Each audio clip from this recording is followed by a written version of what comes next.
out the terms under which Russia can use its Hamamian air base in Latakia province, which it has used to carry out airstrikes against forces opposing the Syrian regime.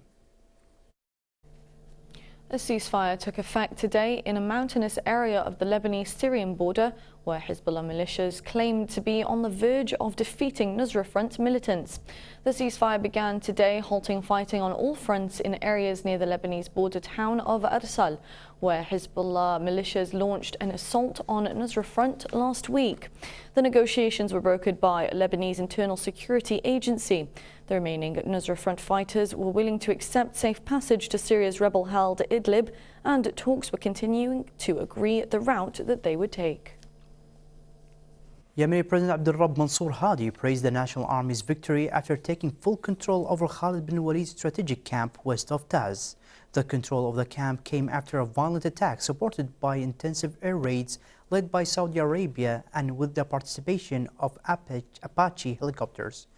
The camp is strategically important from both the military and tactical standpoint. The camp is also located close to the Bab el-Mandeb International Passageway and exemplifies the depth of the military axis in Taz to defend Bab el-Mandeb.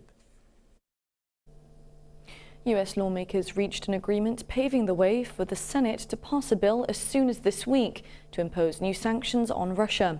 The agreement also bars US President Donald Trump from easing sanctions on Moscow without the Congress approval. Earlier, Russia warned it was edging closer to retaliation against Washington after the House of Representatives backed new US sanctions on Moscow, while the European Union said the move might affect its energy security. US legislators said the Senate would move to approve sanctions on Russia and Iran that had originally passed in mid-June, as well as sanctions on North Korea. European Commission officials announced new emergency funding for Greece today to help the country deal with the refugee crisis. European officials said Athens will receive €209 million in order to relocate refugees' families from camps to apartments and provide them with prepaid cards. Greece has already received around €1.3 billion to help management of the crisis. Meanwhile, the United Nations High Commissioner for Refugees said Greece was paving the way for the successful management and integration of refugees. UNHCR officials praised the country's integration method, calling on the rest of the European Union to follow suit in receiving asylum seekers and integrating refugees. China today denied it has any power over the North Korea crisis and said it is doing nothing to harm other countries' interests. The comments came after British Defence Secretary Michael Fallon called on China to use its influence over North Korea to stem the threat of the regime's nuclear and missile programs. Fallon was speaking to media in Sydney after the Australian United Kingdom ministerial consultation, where he was joined by British Foreign Secretary Boris Johnson, Australian Foreign Minister Julie Bishop and Australian Defence Minister Maurice Payne. The four officials reiterated the need to stick to a rules-based international order currently under strain. First, China has to engage. With international influence comes responsibility, and it is now for Beijing to use the influence it has over the North Korean regime to get it to abandon its program. Second, it's not possible to put together a missile program that North Korea has done without assistance from outside, without some kind of help financially and commercially and scientifically from elsewhere. India's External Affairs Ministry spokesman said the differences between India and China should be handled or addressed in a manner that they do not become disputes. The commanders came amid an ongoing standoff between the two neighbors over a contested region high in the Himalayas. China has demanded that Indian troops pull back from an area also claimed by Bhutan, where Chinese teams have been building a road toward India's border. India has called for both sides to withdraw forces and negotiate. At least 48 people have been killed as large swaths of western India have been hit with heavy rain monsoon and flooding over the last week. In parts of Gujarat, streets have been turned into rivers as people struggle to move around. Army and paramilitary rescue workers have joined local police to rescue thousands of marooned people. A local official said nearly 3,000 people have been rescued in the Aravalli district of Gujarat and are currently camping at schools. State media said floods in northwest China's Shanxi province have killed at least 6 people. 3 other people are still missing. According to preliminary statistics, 71,300 people have been evacuated as the rain is expected to continue until Saturday.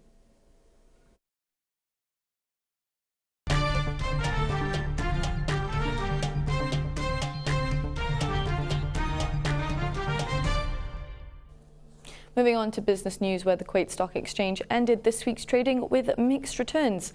More financial news in the following report.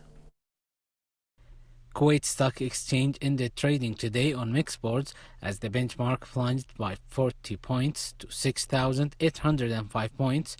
The weighted index followed suit, going down by 0.26 points to 417, while the KSX 15 index went in the opposite direction, rising by 1.47 points to 954 points. The value of trades was at 13.7 million Kuwaiti dinars, with the volume reaching over 100 million shares through 3,290 deals. U.S. stocks notched record closing highs on Wednesday after the Federal Reserve kept interest rates unchanged on strong earnings reports from Boeing and AT&T. The Dow Jones Industrial Average rose 97 points, the S&P 500 gained 0.7 points, and the Nasdaq Composite added 10.57 points. The British government today ordered an assessment of the contribution of the European Union citizens to the economy as the United Kingdom contemplates how to structure its immigration system after leaving the European Union. More than 3 million citizens of other EU countries live in Britain, and many sectors of the economy rely on foreign workers.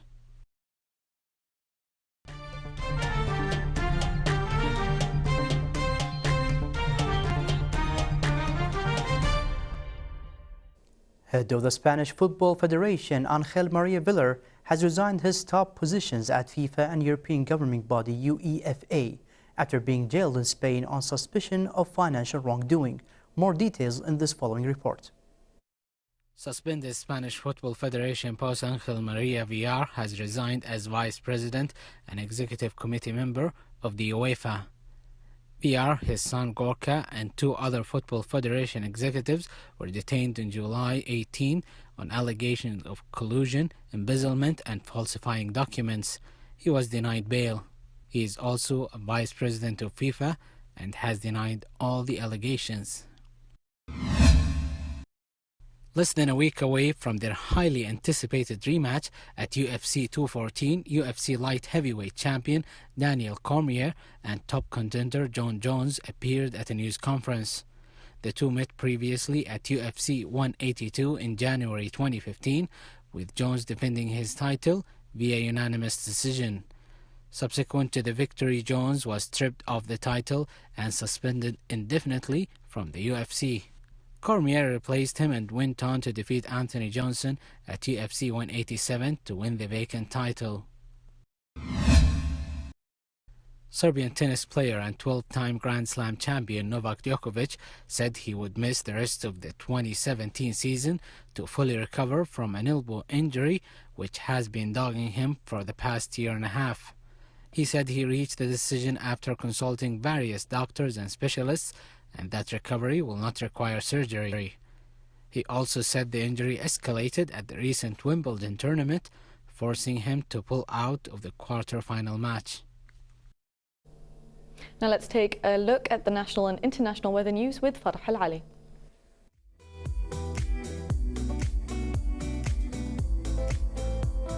Hello and welcome to New Kuwait.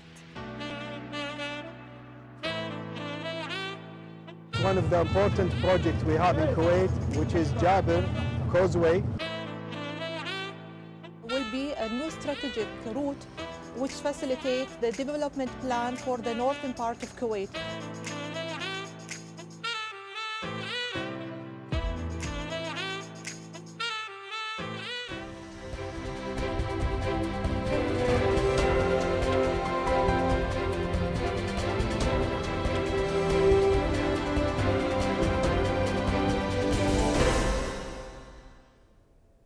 Good evening and welcome to the weather forecast. Today's weather has been very hot and will continue on to be relatively hot for this evening. Let's start off with the current weather conditions in Kuwait City.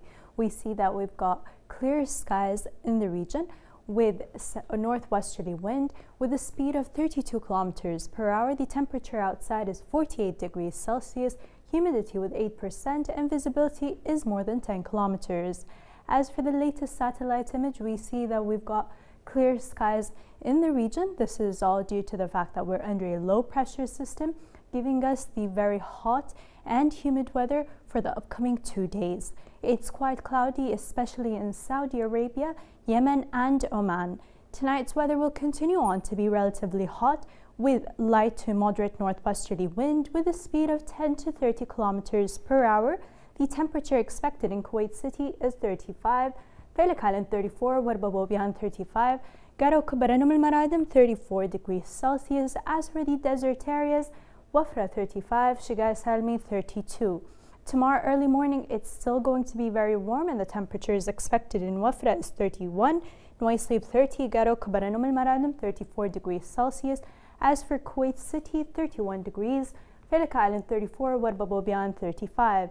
Tomorrow afternoon it's going to be very hot and humid, especially in the coastal areas, with northwesterly wind with a speed of 10 to 30 kilometers per hour. The temperature expected in Kuwait City is 47, Faylik Island 35, Warba Bobihan 36, Garo Kubaranum Al Maradim 35 degrees Celsius. As for the desert areas, Wafra 46, Shigaya Salmi 47. Tomorrow evening it's still going to be relatively hot and humid, and the temperature expected in Wafra is 37, Nuwaislib 36, Garo Kubaranum Al Maradim 35 degrees Celsius, Kuwait City 38, Faylik Island 34, Warba Bobihan 35. The state of the sea will be slight to moderate, with the first high tide being at 3:30, the second is at 2:50, first low tide is at 9:15, and the second is at 9:20. The Fajr prayer time for tomorrow is going to be at 3:35, sunrise at 5:05, sunset at 6:43. The extended weather forecast for the next 5 days. On Friday and Saturday, we're expecting it to be very hot and humid, especially in the coastal areas, with northwesterly wind on Friday shifting to southeasterly to southwesterly on Saturday. The maximum temperature is 47. As for the minimum, it's 33 to 34. On Sunday and Monday, we're expecting it to be very hot and dusty, especially in the open areas such as the desert, with northwesterly wind, maximum temperature being 48 to 49. As for the minimum, it's 34 to 35. On Tuesday, it's going to be very hot and dry with southeasterly wind, with the maximum temperature being 47 and minimum 32. Thank you for tuning in to the weather forecast now in the international cities around the world.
Before we end here is a quick reminder of today's headlines. The National Assembly Speaker chairs Kuwait's delegation to the Arab Inter-Parliamentary Union on the escalations in Jerusalem. The 29th Pearl Driving Trip opening ceremony kicks off today at Kuwait Marine Sports Club.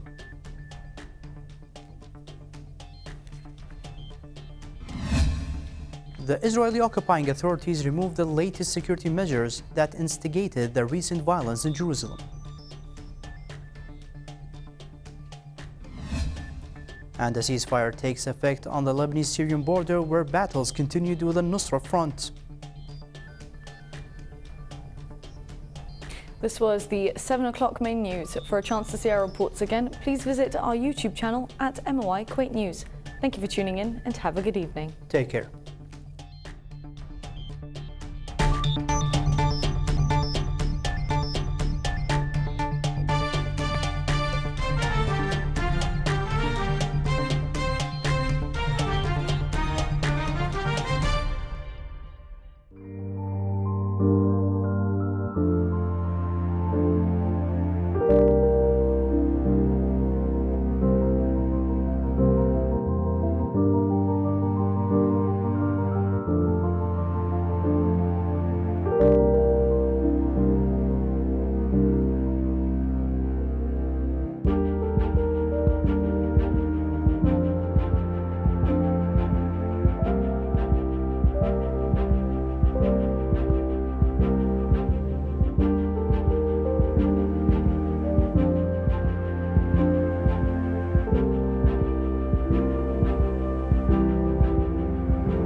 Interior possibility.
북한이 불장난을 멈추고 평화와 공생의 길로 돌아오도록 계속 유도하고 설득하고 압박할 것입니다.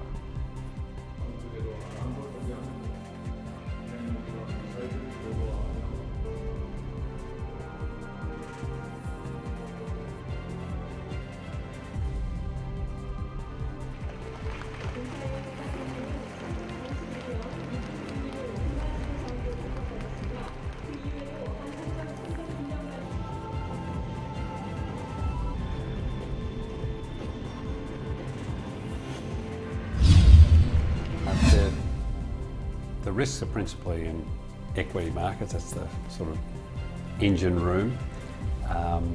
And for Australian super funds, equity markets really determine the bulk of the absolute returns, because most Australian super funds have 45 to 65% of their assets in Australian and global equities. So equity markets are the principal driver of returns. We'll have to see what actually comes out of that. Most of the infrastructure opportunities in the states are not determined by the national government, they're determined by state governments. And the appetite for the state governments varies considerably in the United States.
Pumping gas is set to become a thing of the past in the UK. That's under plans to ban the sale of all petrol and diesel-fueled cars by 2040, in a bid to clear up, saying the aim is to get petrol and diesel cars off Britain's roads altogether by 2050. Thick fog is widespread as we go to press. It may be nearly 65 years since the Great Smog of London brought the British capital to a standstill. But air pollution is still a major headache for the UK government. It's been under pressure to take measures to improve air quality after losing legal cases brought by campaign groups for its access to particularly polluted roads for diesel vehicles. The reported move follows a similar announcement by the French government earlier this month, and companies have already been making swift.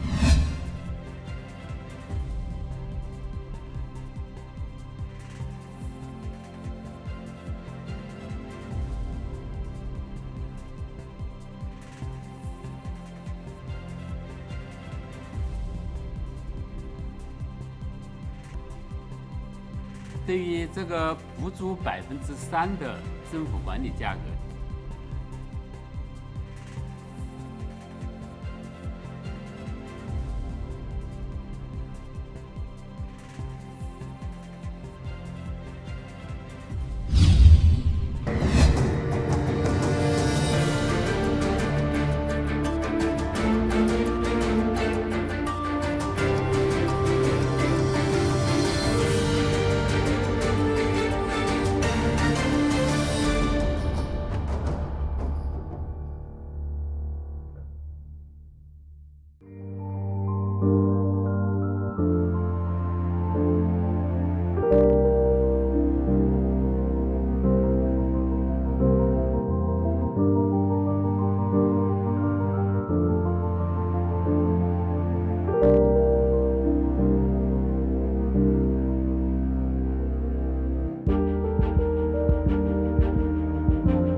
United Nations Secretary General Antonio Guterres said on Wednesday he is concerned about the risk of violence escalating in the old city of Jerusalem and called on Israel to demonstrate restraint.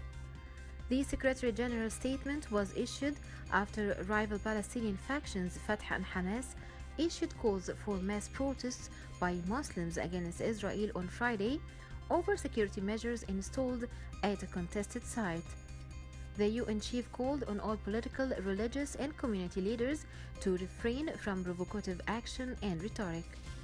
Tensions have been high in Jerusalem for a week, triggered by Israel's decision to install new security measures, including metal detectors and cameras, at a major shrine in Jerusalem's Old City. A senior Muslim official in Jerusalem said yesterday that worshippers would not return to a contested shrine until Israel removes the new railings and cameras it installed after a deadly attack there, prolonging a crisis that Israel hoped it had resolved by making concessions at the site. Ekrema Sabri, head of the Supreme Islamic Committee, said that even after Israel removed metal detectors from the site, more steps are required to restore calm. He said mass prayer protests would continue until the gates of the compound are opened, metal railings and an iron bridge removed, and newly installed cameras taken down. The demands set off the prospect of a renewed shutdown ahead of Friday prayers at the site, when a large number of worshippers arrive for the centerpiece of the Muslim prayer week.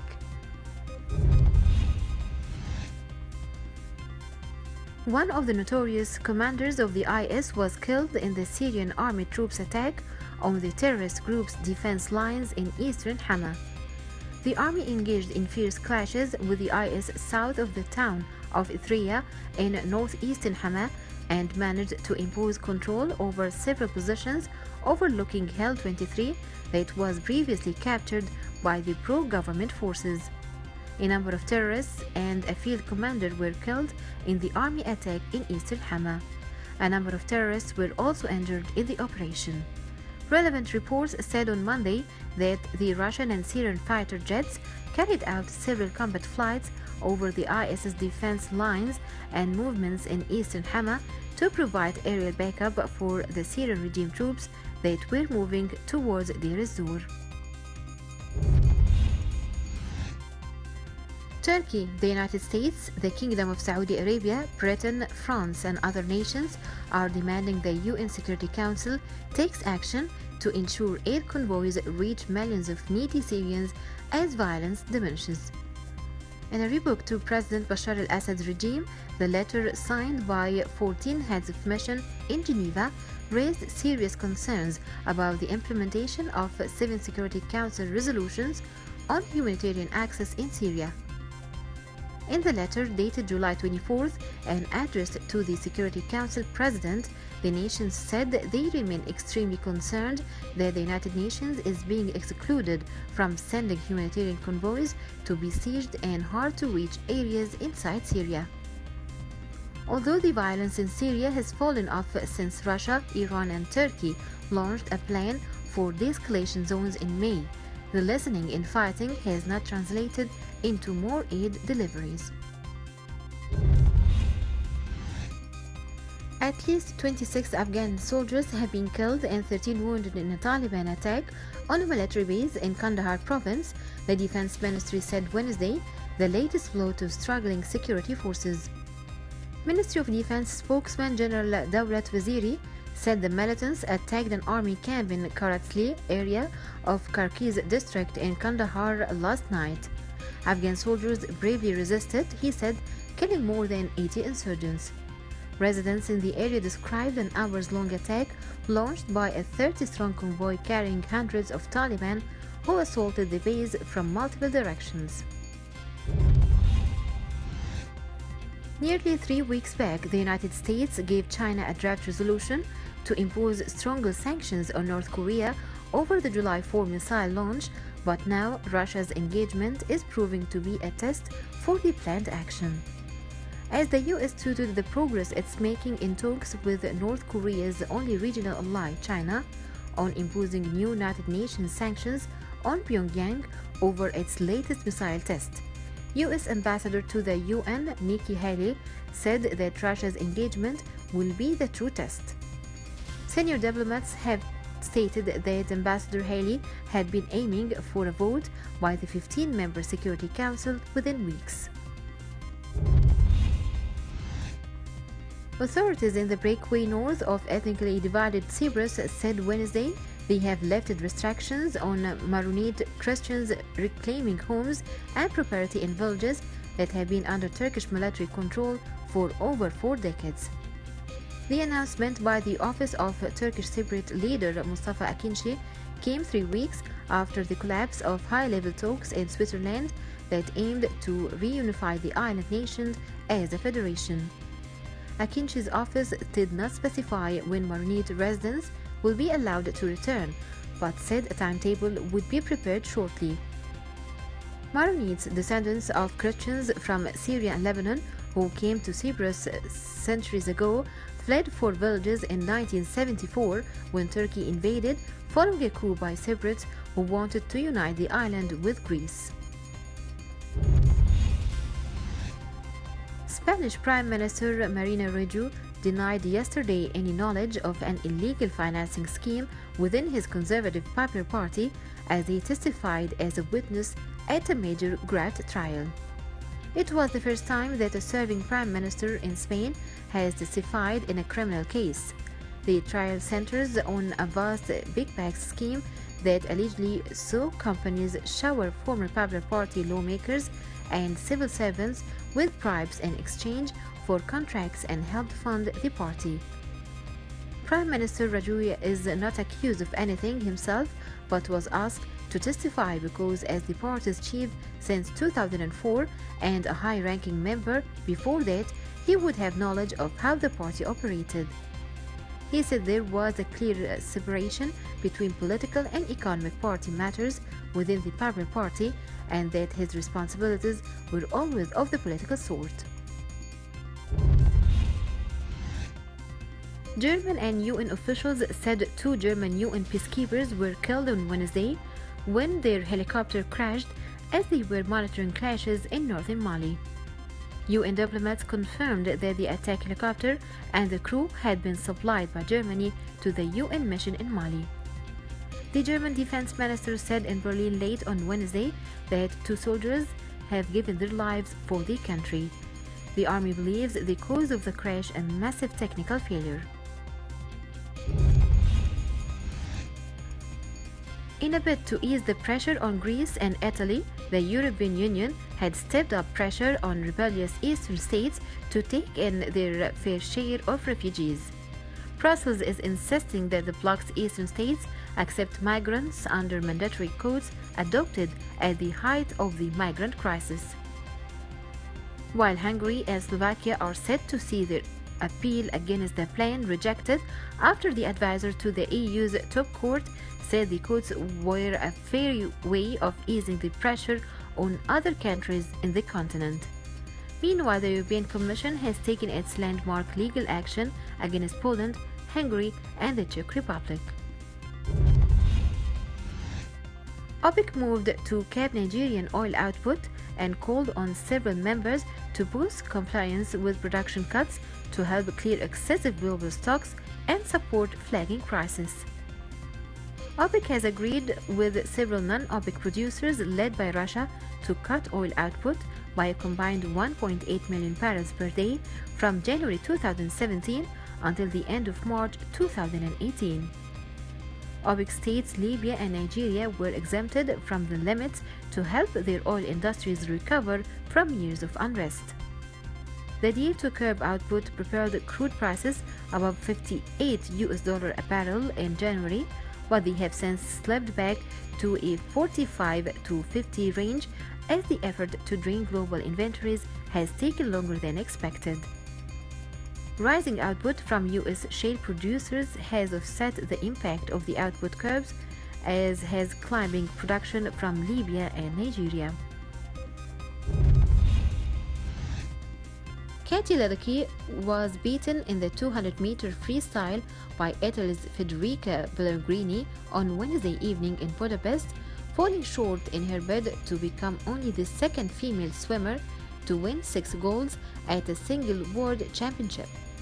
Australia's Emma McCune got off a blazing start, but Ledecky was right on her shoulder as they made the final flip. Then Pellegrini surged to the front and touched first in 1 minute 54.73 seconds. The 20-year-old from Maryland finished in 1.55.18, trying for the silver medal with McCune. Pellegrini, the 28-year-old world record holder, avenged a close defeat at the hands of Ledecky 2 years ago in Kazan, Russia, as the Italian covered her mouth in delight and climbed atop a lane rope to celebrate. Ledecky merely stared at the scoreboard.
Restoring this car, you protect my car.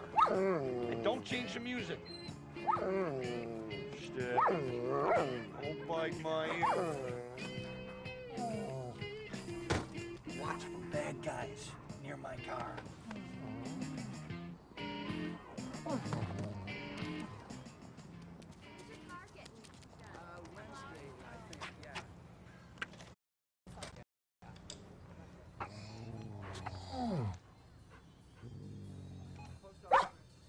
Checking savings, no savings, checking. Smoker, non-smoker, non-smoker. Democrat, Republican, Democrat. Didn't I tell you to stay in the car? Get in the car. Good boy. Get